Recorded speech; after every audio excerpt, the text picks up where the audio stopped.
Imagine living your life after 50 and feeling energized and excited about your future. Welcome to the Women in the Middle podcast, the podcast for women who are ready to figure out what they want and create the life they deserve. Here's your host and master certified life coach, Susie Rosenstein.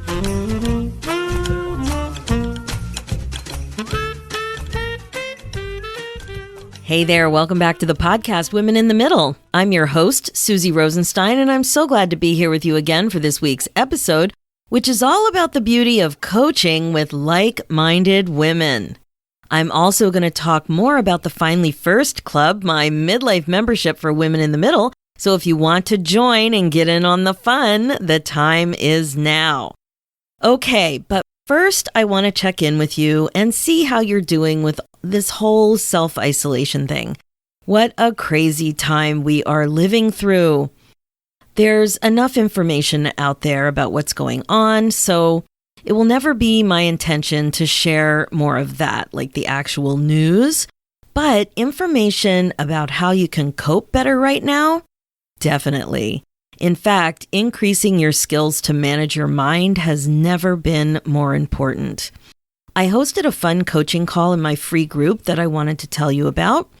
The idea was to practice not touching your face together with a glass of wine. Now, the importance of not touching your face is loud and clear, but research has shown that the average person touches his or her face about 23 times an hour. Yikes, right? So what I've noticed is that it's really helpful to watch yourself in a group call, a group Zoom call. We don't normally sit around watching ourselves on camera. A lot of people find it very weird and uncomfortable. And I know when I first started doing Zoom calls, I thought it was weird and uncomfortable. But when you're on a Zoom call, it is an opportunity to watch yourself. And like I said, it's weird for so many people to see themselves on video like this for an extended period of time. But wow, it is so helpful when you're working on not touching your face. So I sent out an invitation. Like I said, it's the free group, which is called Women in the Middle Community, www.facebook.com/groups/Women in the Middle Community. So I just posted. Wanted to know if anybody was interested, and a few people were. And I asked everybody to grab a cup of tea or a glass of wine, whatever they wanted. And there we sat. We watched ourselves having urges to touch our faces, and then we talked about it. So it turns out that you can learn a lot from just thinking about the whole touch your face thing as an urge. Because that's really what it is. It's a desire. It's a desire to touch your face. What happens for you is that you allow yourself to want to do something, but then you don't do it. So can you think of a time that you did that when you allowed yourself to want to do something, but didn't do it?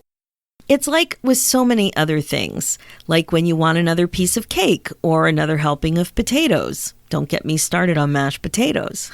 Or even that extra glass of wine, or to buy another scarf when you have a million of them. Clearly, that's one more thing that I do. And of course, as I'm talking about touching my face right now, I really want to touch my face. Like, oh my gosh, left nostril. There's something right on the outside there that needs my attention. So I'm just going to watch that. Now, there are so many examples of urges that we have a fair bit of experience satisfying, but not as much experience allowing. So like I said, allowing is when you allow it to be there, but you don't act on it. So that's what we did together on that call. And that's what I'm doing right now as I'm talking to you. And I am gripping my pant leg because I really don't want to accidentally touch my nose. So on the group call, we noticed the urge to touch our face, but then we just talked about it. We watched it and we didn't satisfy it. That's it. We didn't do it. It was so fascinating. Now, it did seem hard sometimes. Some urges were intense, like the one I just talked to you about, but some weren't. And you know what else? the urges went away. So the one that I just mentioned to you on my nose is gone now. But when you're talking about them in real time, you can really see what's happening with urge management better. You can really notice how likely it is that you're just going to touch your face without thinking about it. So what happened on the call would be that somebody would be talking and then say, oops, I have a strong urge right now to touch my face right above my right lip, just like I just shared with you about my nose. And then somebody else would say, oh my God, yeah, me too. And that's what happens. Urges come and urges go, and you don't have to satisfy them or even resist them like crazy. Like right now, I don't need to be holding onto my pant leg anymore. Now I have another urge, same spot on my nose. I'm going to let go of my pant leg and I'm just going to watch it. I'm just going to allow it, and I'm not going to I'm going to resist it. I'm not going to fight against it. I'm just going to resist it. It's very different, but I'm still able to do it. So you can just let those urges be and think about what you want to do on purpose. You can just allow them and watch them. And stick with your original plan, in this case, not to touch your face. So think about how you can play with this concept yourself or with your family. Practice managing that urge to touch your face and watch your brain tell you how urgent it is that you scratch that itch or you touch whatever it feels like needs to be touched. It's totally entertaining and I highly recommend it, especially with other family members. If you're not by yourself in your house, you can just sit there together and do this. And if you are by yourself in your house right now or apartment, you can share the idea and do it on FaceTime or on Zoom or on Skype or WhatsApp, however you're communicating with other people right now. I just find that being hyper aware of watching your face, you can also do it on a mirror, but while you're talking, it's easier to let more time go by and just watch yourself do it on autopilot, watch yourself stop yourself from doing it, watch yourself think. All good. So make sure to email me about your experience. I think you'll find it really, really valuable. Okay, now let's dive into today's topic, exploring the beauty of coaching with like-minded women. Actually, the example I just shared with you is just that. It's a group of like-minded women together on a coaching call. You know, it's something I hear all the time. The need to be with like-minded women. It's a direct quote over and over again. I did not make that up. What it usually sounds like is either, well, I have friends, but they're no longer like-minded in that they just aren't really interested in the things that I'm interested in now, like growth or change or really thinking about life, being introspective. Or something like this, you know, I just don't have any solid, like really deep, rewarding friendships anymore. Like I don't have that circle of friends that I used to have for years. So, like I said, I hear this stuff all the time, and it's pretty common, actually, because if you have kids, you've just been through a decade or two where you didn't really have to work too hard to have an active social life because of your kids. It was easy to make friends and stay busy socially because of all the comings and goings and sporting events and activities. You were always around other people chit-chatting, and it was just very easy. Now, the thing is that there are other reasons that come up a lot too, and one of them happens to be like a midlife move or a midlife divorce. These two situations seem to shine a big flashlight on the whole friend issue too. So for whatever reason, it's common to have this yearning for like-minded women in your life about now. For sure, paying closer attention to the close relationships that you've had for a long time is super important, and so is finding what's missing. So if this is for you, you are right on schedule. And if you think about it, having a sisterhood is something that has been important for women throughout time, and especially during life transitions. It's super important then. Things like pregnancy, childbirth, getting your period, marriage, careers, divorce, retirement, turning 50, all these kinds of things. These things just wouldn't be the same at all without a sisterhood, without your friends. your girlfriends. So, what about you? Where are you on the sisterhood scale? Well, I have to tell you that sisterhood is a really good reason to join the Finally First Club. Finally First is a virtual coaching community for women in the middle. And I've been talking about it for a while now, and it is really one of the main reasons that I created it for you. I think there are 4 specific reasons that coaching together in Finally First is just what you're looking for. Here's what I mean. The first reason is that you will move forward. If you look at your life and see where you're at, you have to ask yourself, do I want to be in the same place a year from now? If you do, you know exactly what to do. Just keep thinking and doing the same things. That'll get you the same result. But if you want to actually move forward, you're going to have to make a change. You're going to have to learn to think some new thoughts. And that's what joining Finally First will help you with. Participating in an all-women's coaching community will be the baby step that propels you forward. It's really like a gift to yourself. It's a small investment, but it's the gift that keeps on giving. Okay, the second reason is that you'll quickly see you're not alone. So many of my clients talk about this too. When they see other women asking questions and getting coached, they also see that they're not alone, and they are so relieved.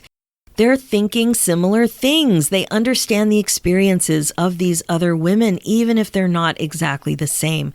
They get so much good out of watching other like-minded women get coached. It's really a win-win. The third reason is that you're guaranteed to be inspired by these like-minded women. It's hard not to be. By being at the same age and stage, you have so much in common. Like I said, even though the situations aren't exactly the same, they could be different, but there's way more similarity and similar experiences to draw on and draw from. It brings you closer together, and it's truly inspirational to watch others have insights. Watch them take action. Watch them grow. And the fourth reason is that you're basically getting a great seat to watch somebody else's brain. What I mean is that Finally First is a coaching community that loves to learn. So you are with other women who ask great questions, they dig deep, they share their thinking, and they want to talk about all of it. You'll learn self-coaching skills from your front row seat that will improve your life immediately. It's pretty much like stepping on the gas in your understanding of you. Now, I thought I would share a few testimonials too to really help you appreciate why Finally First is such a great option for you. Peggy says, learning intentional thinking is liberating. Now, even if I start to spin, I recognize that I can step outside that process and understand what thoughts and feelings cause me to spin. I can then change my thoughts, and this results in feeling and taking control again. Lynn says, it's been very thought-provoking. I love that. It's so simple but to the point. Dawn says, simply eye-opening and life-changing. Right? So this is what women are saying who are actually doing the work right now. Dina says, I'm amazed at how changing my thoughts about any given circumstance can create a whole new feeling and then a completely different result. I'm no longer stuck with my previous unhelpful thought patterns. I love how Susie is so supportive and upbeat. It's very clear that she's found her passion and wants to help guide us to ours. I can't wait to learn more. Oh my gosh. Reading these testimonials is super fun, and they're so insightful as to what you also might be able to gain from Finally First. Ellen says, Susie is an inspiration. She brings us powerful tools to transform our thoughts, to live on purpose in midlife. Her humor and sincerity are heartwarming. So I can't thank these women enough for sharing these thoughts. They've been in the membership now for a few months, and they're clearly getting a lot out of it. And you know what? It's so much fun. So there you have it. 4 solid reasons why the Finally First community might be the exact thing you were looking for that you didn't even know you needed. And a few awesome testimonials from women in the middle who are current Finally First members, or as I like to call them, First Ladies. All roads lead to Rome, my friends. So many reasons to head over to www.IamFinallyFirst.com and join. Depending on when you do this, you'll either be on the VIP waitlist or you'll be able to actually join. If you're listening to this podcast as soon as it came out, the time is now. You can join. Any which way, it's the right thing to do to get you moving forward again on the most important of paths to get excited about your life. That is really it. It's time for you to get excited about your life again. So just head over to IamFinallyFirst.com and check it out. That's it for today's episode. My focus as a midlife coach is to help you waste less time spinning and feeling stuck. It's time to get going again. Being the queen of your brain domain, it really is the best way to be. So check out the show notes with more information and links at SusieRosenstein.com. And if you're ready to finally put yourself first, you can become a first lady. Join my new midlife membership, Finally First. This is an upbeat virtual community for midlife women who want to stop feeling stuck and confused and finally start making the changes they want in their next chapter. The clarity, courage, and connection you are looking for is only one click away. Head over to www.IamFinallyFirst.com. Let's do this, ladies. One baby step at a time to be finally first. Thanks so much for listening, and I'll talk to you next week.